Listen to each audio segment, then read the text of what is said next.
Hello guys, in this short and basic video I will show you how to download and install Zoom. What platform to connect.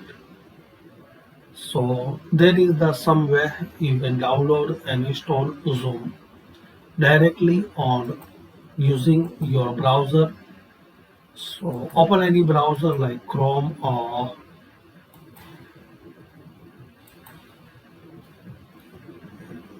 Microsoft Edge and just type here Zoom. Also guys, you can use Zoom without download. Now here guys, click on this first official link, zoom.us. So this is the not zoom.com. Make sure this is the zoom.us.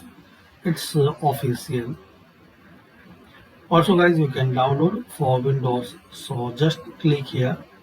And another way you can download and install, open Microsoft Store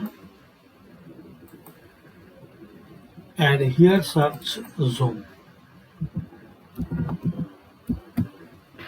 Now here guys, click on install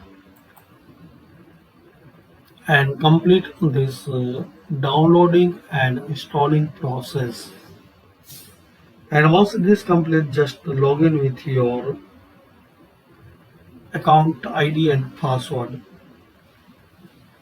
So this two way guys, you can download and install Zoom on your Windows 10 or Windows 11. Thanks for watching. Comment this video useful for you or not. Please share, like and subscribe this channel.